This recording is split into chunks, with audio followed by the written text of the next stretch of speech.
There's a particular kind of invisible that only certain people know how to be. Not invisible because they're small, or quiet, or forgettable.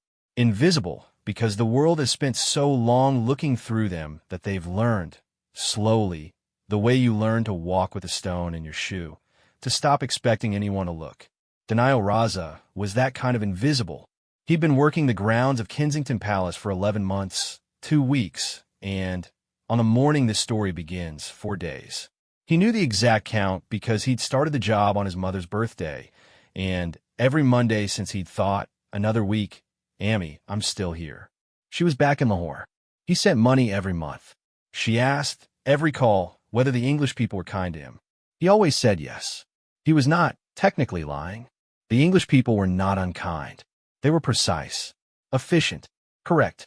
They said, good morning, the way a clock says 3 o'clock, mechanically, on schedule, meaning nothing by it except the time. Denial was part of the ground's maintenance crew, which meant he was the man with the leaf blower on cold mornings. The man pushing the wheelbarrow at the edge of the path while the visitors filed past taking photographs. The man in the olive green vest that meant background, scenery, part of the place, not a person in it. His supervisor, Mr. Holt, was a compact, efficient man with a mustache that seemed to arrive in a room slightly before he did. Mr. Holt was not cruel. He was simply the kind of person who communicated exclusively in task language. The east path needs clearing before 11. The hedge near the orangery needs shaping by Thursday. Sign here, Raza. He never said denial. He said Raza the way you'd say the rake or the hose, like a tool with a last name. The other crew members were a mixed lot. There was Brendan, Irish, mid-40s, who was perfectly friendly to everyone as long as no one asked him to share his lunch corner by the maintenance shed. There was Sandra, who was lovely and warm, and who had in 11 months said, "You all right, love?" to denial exactly as many times as she'd said it to the parking cones being moved by the east gate, meaning she said it to the air, generically, to no one in particular. There was young Jamie, 22, who wore headphones at all times and existed in a private auditory world that did not include denial or, frankly, most of reality. And there were the palace staff, the indoor staff. They were a different category entirely. They were different clothes. They walked differently, not with the slight forward lean of people doing physical labor, but with that particular palace posture, upright and purposeful, as though they were always crossing a room that mattered. They nodded at denial the way you nod at a door you've pushed open, acknowledging it only enough to not walk into it. He did not blame them. He genuinely did not. He understood hierarchy, understood how it calcifies, understood that in a place like this, with its centuries of protocol, and its rooms full of history, and its very specific architecture of who mattered, and how much a man with a leaf blower and an olive green vest occupied a particular room. He understood this. It still did its work on him, quietly, every day. The morning it changed was a Thursday in early October. The kind of October morning that London does better than anywhere. That pale gold light that comes sideways through the trees. The air cold enough to feel clean. The leaves just starting to turn at the edges like paper left too close to a flame. Denial was raking the gravel path near the south garden wall. Not a difficult job. Meditative almost. He liked the sound of the rake, the satisfying geometry of the lines, the way the garden looked tended and intentional after. He was good at this. Nobody told him he was good at it, but he knew. He heard them before he saw them. Not loud. It wasn't the tourist's hour yet. The gates wouldn't open for another 40 minutes. This was something else. The soft, authoritative crunch of leather shoes on gravel. A low voice saying something he couldn't make out. And then, threading under all of it, threading through the cold October air like it owned the morning, the sound of dog. Not barking. That's the thing that caught his attention. Not the sharp, performative bark of a dog announcing itself. This was something quieter. The soft, insistent sound of a dog's claws on gravel. A sort of contained, dignified trot. Denial looked up. There were 2 people walking the path toward him. A woman in a charcoal coat, heels, no-nonsense pace. A radio clipped to her lapel, the unmistakable bearing of senior palace staff. And a man beside her, perhaps 65, gray at the temples, wearing clothes that were expensive the way old money is expensive. Not loud, not branded, just right, in a way that took decades to understand. And between them, on a lead held loosely in the man's left hand, a corgi, a proper royal corgi, low to the ground, dense with self-importance, moving with the unhurried confidence of an animal that had never in its life been told to hurry up. Its coat was the color of autumn leaves and cream, its ears enormous, its expression ancient and unimpressed. Denial knew about the royal corgis. Everyone who worked at the palace knew. This one, he'd seen it before from a distance. The staff called it Biscuit, though whether that was the animal's actual name or simply what they'd taken to calling it, he'd never been certain. It was one of the dogs that had been kept on after, cared for by the household with a tenderness that everyone understood without saying. The woman was speaking, looking at her tablet. The man was listening, nodding, doing the particular kind of listening that powerful people do, present but not entirely there, some portion of their attention always reserved for their own thoughts. Denial stepped to the side of the path. Standard practice. You stepped aside, kept your head at a polite angle, let them pass. He'd done it 100 times. He was already doing it, already shifting his weight, already becoming background again. The corgi stopped. Just stopped. Dead in the middle of the path. All 4 feet planted, lead going taut. The man stumbled half a step before correcting. Denial froze. The corgi was looking at him. Directly, unambiguously at him. Not at his rake. Not past him. At him. Those small, dark eyes fixed on Denial's face with an expression that was difficult to describe. Not aggressive. Not anxious. Curious. Distinctly, deliberately curious. Said the man, looking down at the dog, then across at Denial. She doesn't usually stop. Denial didn't know what to say. He was acutely aware of the woman with the tablet, who had also stopped, and whose expression suggested this was an unscheduled deviation from the morning's program. "I'm sorry, sir," he said. His default, "I'm sorry," 2 words that had become reflexive, a social smokescreen he deployed whenever he wasn't sure what the right response was. "Don't apologize," the man said mildly.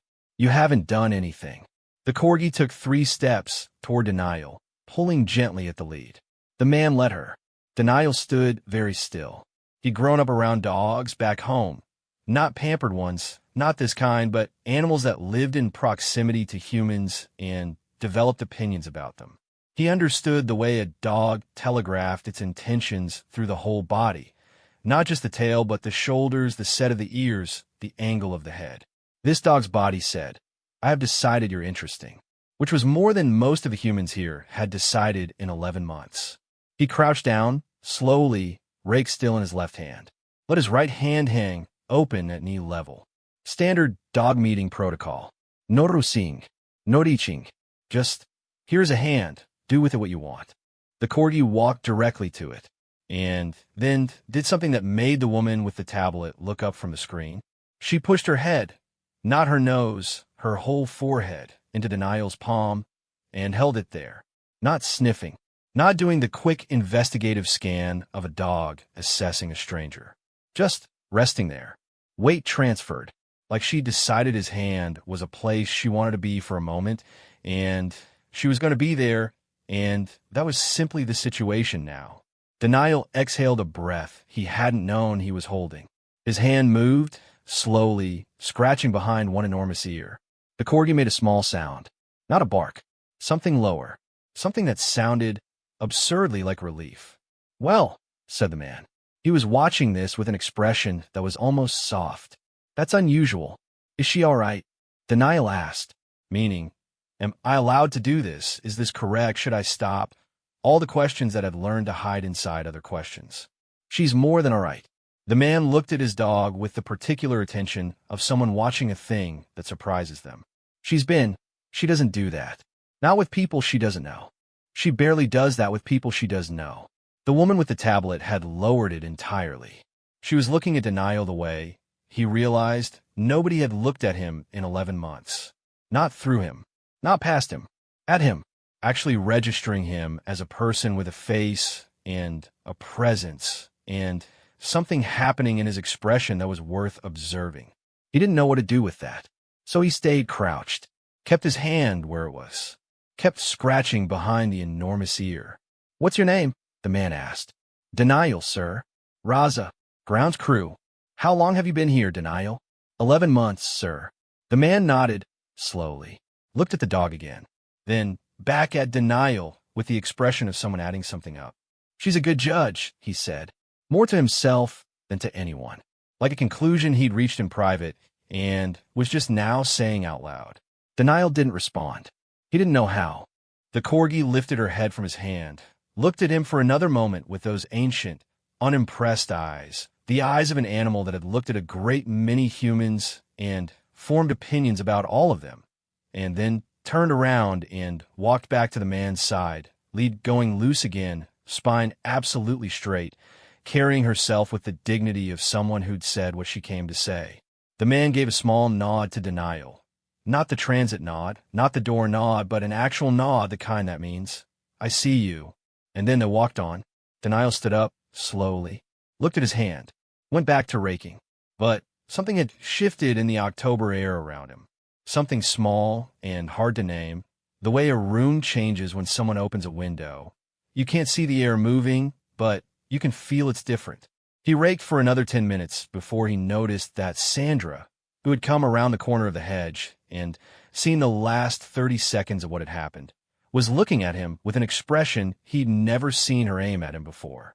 Not through him. At him. "Who was that?" she said. "Don't know," he said. "Just a man with a dog." She made a sound that wasn't quite a laugh and wasn't quite something else.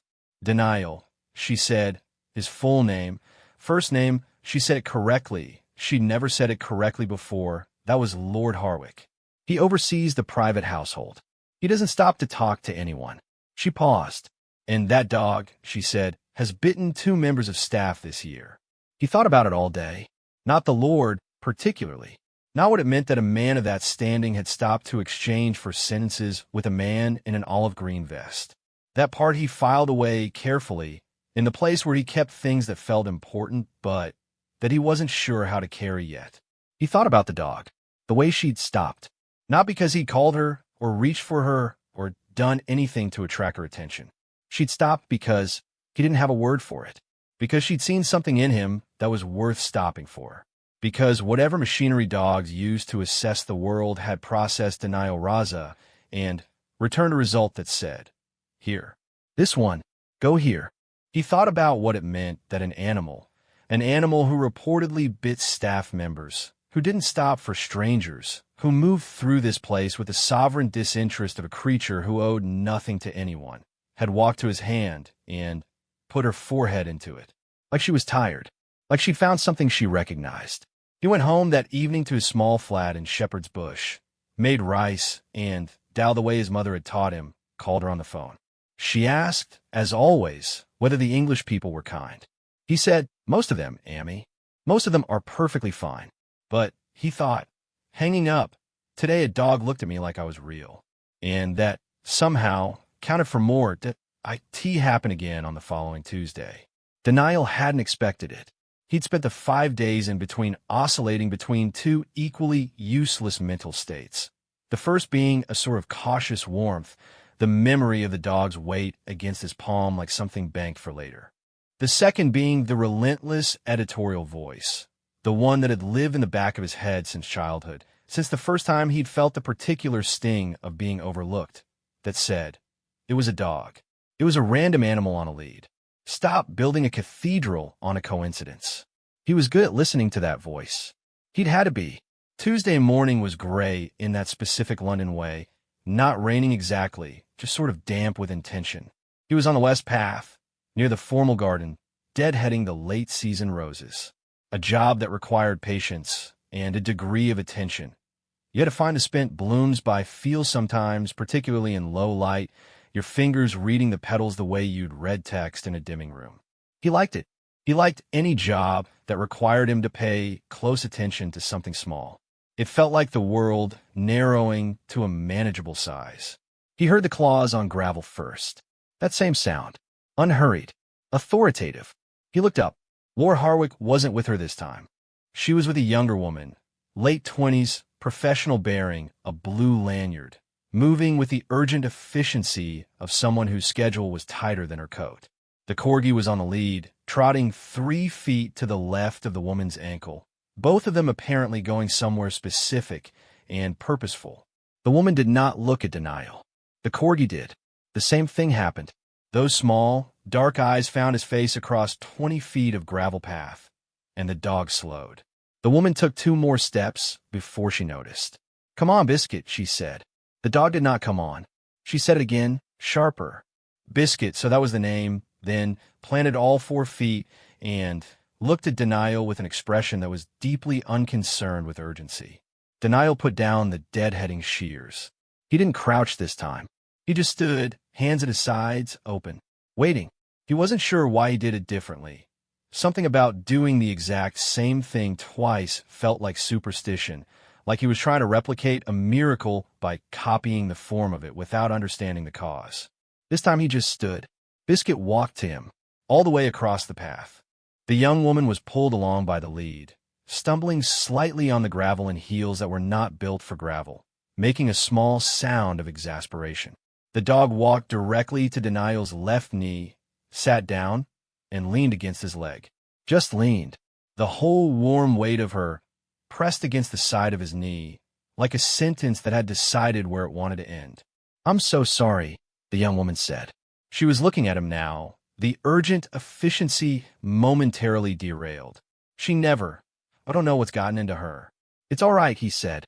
"She doesn't usually." The woman stopped, looked at the dog leaning against this grounds maintenance man's knee with the serene confidence of an animal who had made a correct decision and knew it. Then she looked at Denial. "Do you work with the dogs?" "No," he said. "Grounds crew." "Oh." She seemed to be recalibrating something. She stopped again, and this time the stop was different.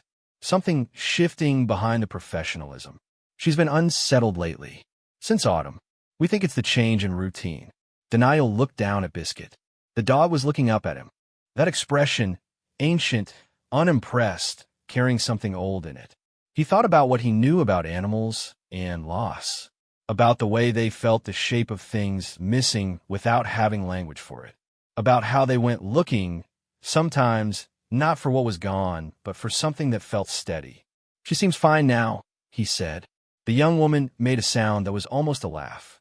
"She does," she said, with a slight wondering tone, like she was watching something she hadn't expected to make sense.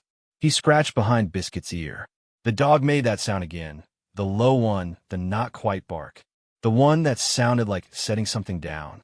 The young woman stood there for a moment, holding the lead, watching, not pulling on it, which was a small grace he noticed and was grateful for. Then she said quietly, "Lord Harwick mentioned you. From Thursday." Denial looked up. He said she stopped for a groundsman near the south path. She was watching him carefully now. "He doesn't mention the grounds staff. Generally. I don't think he was talking about me," Denial said. Reflex. The editorial voice's first line of defense. Reduce yourself before anyone else can do it. The young woman tilted her head slightly, the way someone does when they've heard something they find interesting for the wrong reason. "There aren't that many of you on the south path at 8:30 on a Thursday morning," she said. Dry, direct, not unkind. He didn't answer. She let him stand there for another moment with the dog leaning against his knee. Then she said, "I'm Priya. I handle scheduling for the private household." "Denial," he said. "Raza." "I know," she said, which startled him. "I cross-reference the grounds rota sometimes. You're usually on the east section. They moved me to south rotation last month."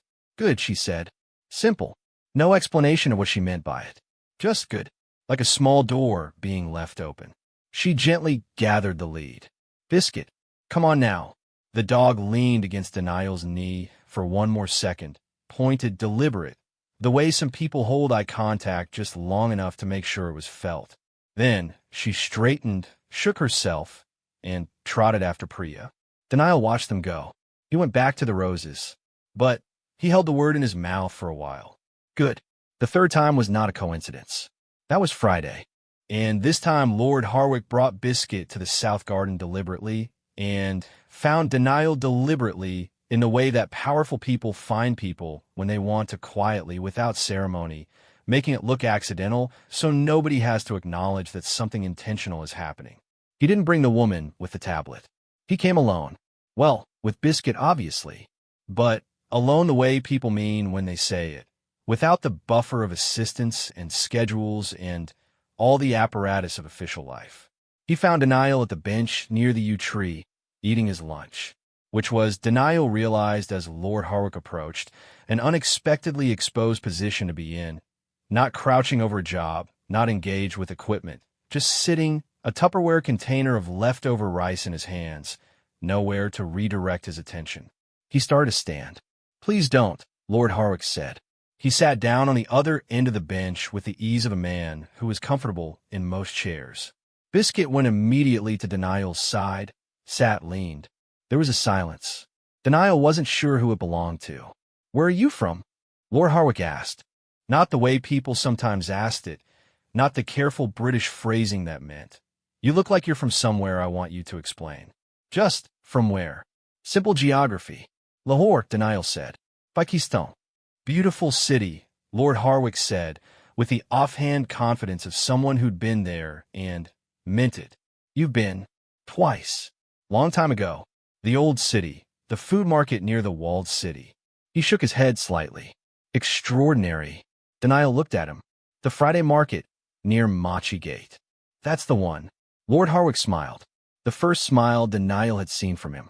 It changed his face, made it look like it had been lived in, rather than kept. Biscuit pressed closer. "She does this with you," Lord Harwick said. Observational. He was looking at the dog, but the sentence was aimed at Denial. "Since the first morning. My assistant mentioned it. Priya mentioned it. I wanted to see it a third time before I decided what I thought." Denial waited. "I've had 3 different handlers for her this autumn," Lord Harwick continued. Biscuit's been having a difficult time. You'll understand why without me saying it." He paused. "The handlers are all competent people. She tolerates them. She does what's required. But she doesn't." He gestured at the dog's current position, pressed warmly against a groundsman's leg on a bench. "This. She hasn't done this since." He stopped. The stopped sentence stayed in the air. Denial understood the shape of it. What sat inside the blank at the end. "Animals remember things differently than people do," Denial said. He wasn't sure why he said it. It just seemed true, and the Lord seemed like someone who could bear true things said plainly. "They don't mourn the way we do, but they carry the absence. Like a room where the furniture's been moved. They keep walking into where the chair was." Lord Harwick looked at him for a long moment. "Yes," he said, "that's exactly it." Biscuit sighed, an actual human-sounding sigh, the kind that comes from the chest, and lay down with her chin on Denial's foot. Lord Harwick looked at his dog. His expression was the kind that belongs entirely in private, that you're not supposed to see on the face of someone like him. Tired. Old. A grief he'd learned to function around. "Do you like dogs?" he asked. "I grew up with them," Denial said. "Not like this one. Street dogs, mostly. Dogs that had to earn their right to stay somewhere." "And you earned yours?"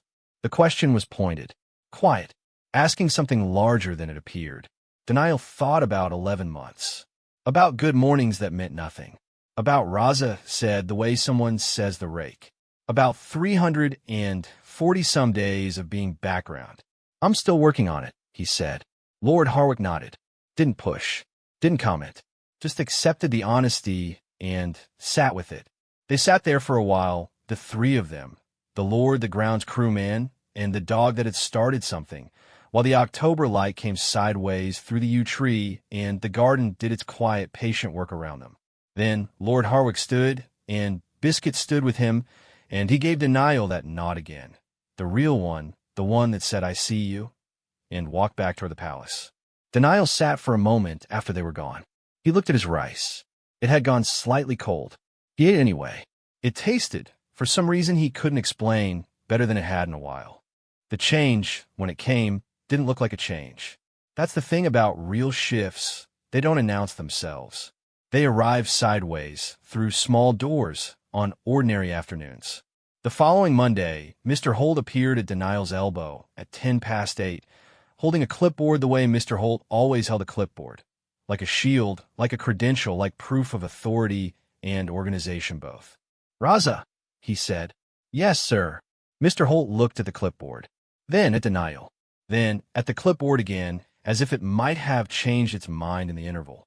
"There's a formal garden restoration project starting in the spring," he said. "Heritage Rose Collection. Complex job. Needs someone who has," he cleared his throat, "someone who pays attention." Denial waited. "I'm putting you on the assessment team," Mr. Holt said, "for the planning phase.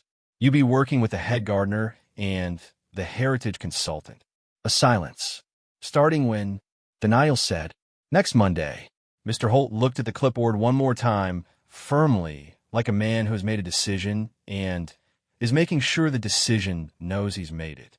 It's a more complex role. The heritage work requires someone who, another throat clearing, who takes the detail seriously. He looked up. The look was brief. It was the longest eye contact Mr. Holt had ever held with him. "You take it seriously," Mr. Holt said. Not warmly, not with ceremony, just a fact being stated out loud for the first time after 11 months of being true. "Yes, sir," Denial said. "Edo." Mr. Holt nodded, walked away. Denial stood in the garden. He didn't know, for certain, that Lord Harwick had said something. He didn't know if Priya had submitted a note somewhere, or if some invisible machinery of the household had quietly turned and pointed in his direction. He might never know. That wasn't the kind of thing that came with documentation. But he knew this: a dog had stopped. And sometimes that's how it starts. Not with the people deciding to look at you, but with an animal crossing a gravel path and putting her whole forehead into your hand and saying in whatever language dogs use for it, this one, "He's real." The phone call to Lahore that evening was different from the others. Not dramatically different. His mother wouldn't have noticed. Probably she was asking the same questions in the same order, in the same voice that had been asking them since he was 7 years old, and she'd been making sure he was all right. "Did you eat properly? Did you sleep? Are the English people kind?" But Denial's answers were different. He told her about the Rose Garden project.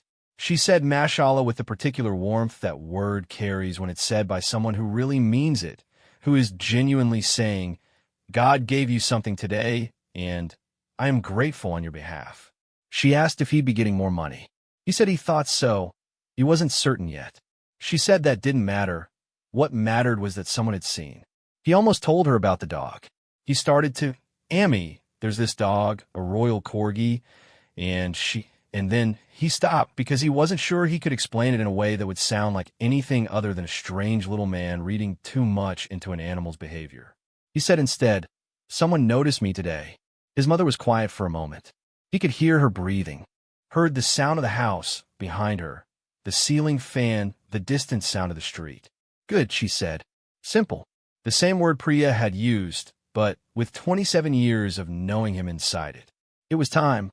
He hung up, sat in his small shepherd's bush flat with the phone in his hand. It was time. He thought about the corgi, about what Priya had said. "She's been unsettled since autumn. We think it's the change in routine." He thought about the way animals manage loss, the way they look for continuity in a world that has rearranged itself around an absence, the chair that isn't there anymore, and the patient, confused way they keep walking to where it was. He thought about all the people in that palace who would probably try to give Biscuit what she needed. Competent people, well-meaning people, people who understood protocol and procedure and the correct way to handle the situation. People who looked through Denial every day like he was a window they were peering past to see something more interesting on the other side. And the dog had walked past all of them, across a gravel path, to a man with a rake and an 11-month deficit of being seen. He thought about this for a while before he understood it. Not that night, not the next day, even. It came to him slowly, the way the important things do, assembling themselves from small pieces across several days, until one morning you're standing over a heritage rose in the low October light, and it just arrives. Here is what he came to. Biscuit wasn't doing anything mysterious. She wasn't performing magic. She wasn't choosing Denial because he was special or destined or touched by some canine grace. She was doing what animals do when they're in distress, in an unfamiliar emotional landscape, surrounded by people who are performing care rather than feeling it. She was looking for something real, and denial, invisible background raked into the scenery denial, was the realest thing on the path. Because here is what 11 months of being unseen does to a person. If they're the right kind of person, it makes them honest. Not honest in the loud, declarative way. Honest in the quiet way. The way of someone who has no audience to perform for. So they just are what they are. He raked because raking was worth doing well. He deadheaded the roses because the garden deserved attention. He ate his lunch on the bench and looked at the yew tree because the yew tree was beautiful and beauty was free. He wasn't managing Biscuit. He wasn't trying to make her like him. He wasn't nervous about being seen in the company of a royal dog, calibrating his expression, thinking about who was watching. He had just crouched down and offered his hand, and she found it. The staff were not bad people. Let him be clear about that. He turned this over carefully many times, wanting to be fair. They were competent and professional and operating in a system that had its own very specific logic, a logic that had decided long before denial arrived where the boundaries between categories of people were and how much warmth was appropriate across them. They weren't unkind. They were accurate. They treated him exactly the way the system instructed them to treat him. They just didn't see him. Biscuit saw him. There's a thing dogs do that humans mostly can't. They read the body without reading the costume. They don't see the olive green vest. They don't see the tools or the accent or the last name or the carefully managed down expression of a person who has learned to expect very little. They see the thing underneath all of that. Whatever the underneath is. The actual personness of a person, stripped of all the social encoding we spend our whole lives layering on top. Biscuit had looked at Denial Raza underneath all of it and said, "Here, this is something worth going to." And then the people who watched the dog make that decision had looked at Denial too, not because they'd suddenly become more perceptive than they'd been for 11 months, but because the dog had pointed. She'd pointed with her whole body, with her forehead pressed into his palm, and her weight against his knee, and her chin on his foot, with the absolute conviction of an animal who does not perform anything. "Look here," she said. "I have looked here, and it is worth it." The Heritage Rose assessment began on a Monday in November. Gray morning. The head gardener was a woman named Dr. Claire Finn, 50s, weathered in the pleasant way of someone who spent most of their working life outdoors, brisk without being cold. She shook Denial's hand and said, "You have a good eye with the late-season work, I've noticed." He wasn't sure when she'd noticed. He'd never seen her looking. "Thank you," he said. The Heritage consultant was a retired academic named Professor Warwick, delightfully confusing name for someone who worked at Kensington, who arrived with an enormous folder of archive photographs and spent the first hour laying them out on a folding table, muttering to himself, fully absorbed in the problem. He spoke to Denial without preamble or introduction, which Denial found he liked enormously. Just turned to him at one point and said, "Look at this. What do you think this root structure is doing?" And Denial had crouched and looked and said what he thought, and the professor had said, "Exactly, yes. That's exactly it," with the pleased expression of someone whose idea has been confirmed. He was asked for his opinion 3 times in the first hour. It felt, each time, like a small stone being placed back where it belonged. He was walking the north border of the rose garden in the early afternoon, making notes, doing the patient, attentive work of reading a garden's history in its current condition, when he heard the claws. He looked up. Biscuit had come around the corner of the hedge.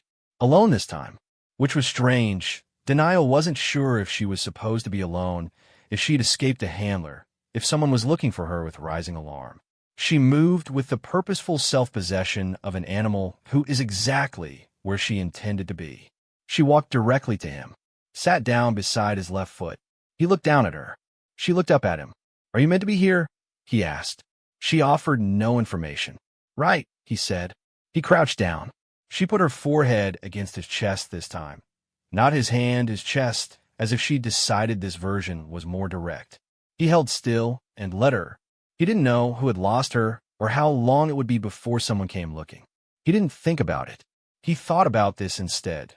The small, warm weight of her, the sound of the garden around them, the November light doing its best in the gaps between the clouds. He thought about his mother saying it was time. He thought about Dr. Finn saying you have a good eye. He thought about the professor saying exactly, yes, that's exactly it. He thought about what it means to be seen. Not celebrated, not promoted, not rewarded, just seen. Just acknowledged as present, as real, as someone whose eyes, when they look at something. Biscuit sighed against his chest. That big, human-sounding sigh. Yeah, he said, like an answer to a question she'd asked. I know. Priya came around the corner of the hedge 5 minutes later, moving at a pace that suggested minor crisis, looking in 3 directions at once. She stopped when she saw them. Something in her face did a quick, quiet calculation. Then she slowed down, walked the last few yards at a normal pace. She got away from the afternoon handler again, she said. I figured, Denial said. Priya crouched down at a slight distance and looked at the dog with the expression of someone who has been trying to solve a problem for a long time and is now watching the problem solve itself. She does this, she said, almost to herself. She keeps ending up here. Here meaning, wherever you are. Priya looked up at him. Direct, the way she'd been direct that first Tuesday. I pulled the grounds Rhoda. I've been tracking it the last 3 weeks. Every time she's gotten away from a handler, she's ended up. She gestured at the general space around Denial. In your vicinity.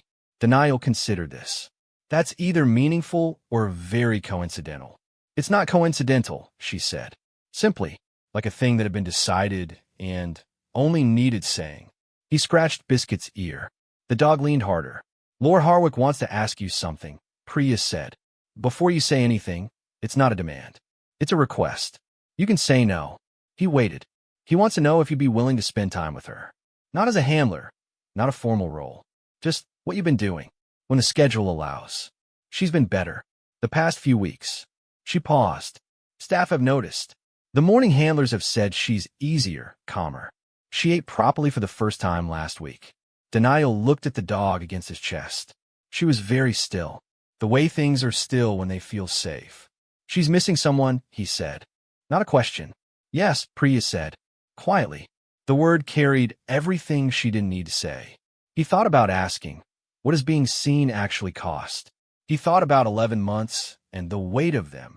He thought about a small Lahori dog that had lived on his street growing up, an ugly, beloved, street-smart animal that had followed his mother to the market every morning until it died, at the ripe old age of 12, of simple old age and a well-fed life, sleeping in the sun on the doorstep. He thought about how much that dog had seemed to understand about his mother, the specific rhythm of her grief after his father left, the way the dog had started sleeping closer to her, just closer, just, I am here, and I know, and I am here.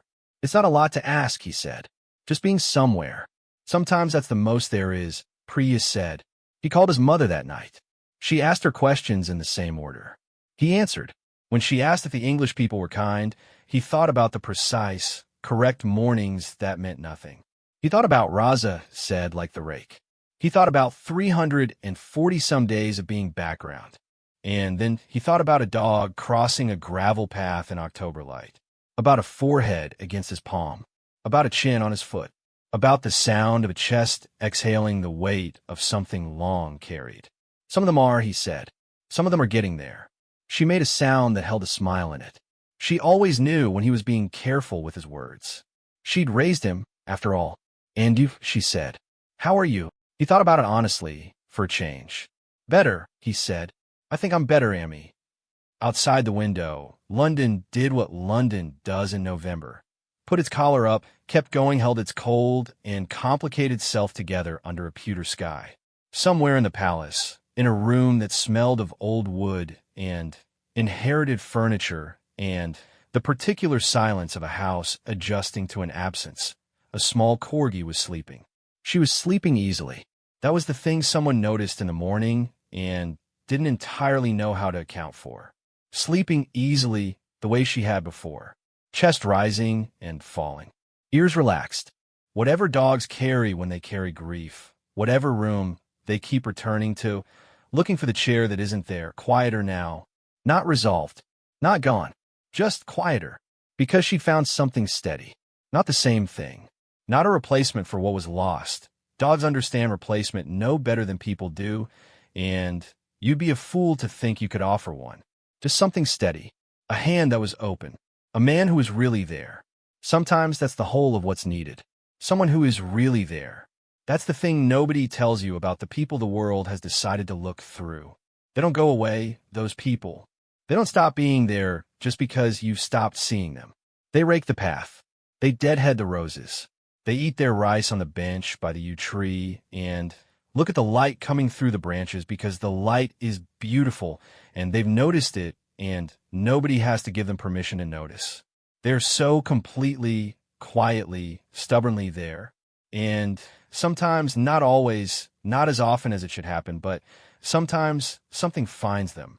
Something with 4 legs and enormous ears and ancient, unimpressed eyes that read the world without reading its costumes. Something that walks across a gravel path in October and says, in the plainest language available, here. This one, I see him. He's real.